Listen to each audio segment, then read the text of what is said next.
جنرال موبین وای امریکا له موږ نه خیرات غواړي. سلام، ستړي مشئ، وخت مو په خیر. AFG پلس چینل کې درته ښه راغلاست وایم.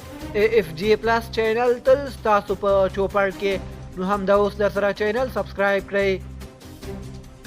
د کابل د امنیه قومندانۍ ویاند او د طالبانو د ټولنیزو رسنیو مخکینی فعال جنرال موبین په خپل یوه تازه وینا کې وایي چې امریکا له افغانستانه خیرات غواړي. د نوموړي په وینا امریکایان له موږ نه خیرات غواړي.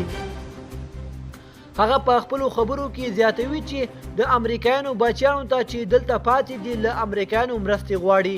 د نوموړي دغه څرګندونو د ګڼو خلکو غبرګونونه پارولي دي. د تیر حکومت د ملي امنیت شورا ویاند رحمت الله اندړ پر خپل ټویټر باندې لیکلي چې پټکې، خولۍ، واسکټ، کورتۍ، جامې، چپلکې، بلکې له سره تر نوکه یې هر څه پردي دي. لاس کارتنه تر وخت تیرونه پاکستاني درمنونو ته یې وزیران په هوایي ډګر کې سلامي ولاړ وي، خو بغارې وهي چې امریکایان له موږ نه خیرات غواړي. بلې خواته ټول ولس د امریکایانو یتیمان ګڼي، له علم او عقل نه خلاص همدغسې وي.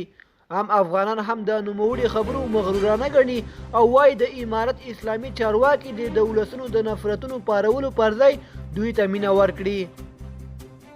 دا لومړی ځل نه دی چې د یو طالب چارواکي ورته څرګندونې کوي، مګر تر دې وړاندې هم د دوی دا ډول خبرې د خلکو له غبرګونونو سره مخ شوي دي.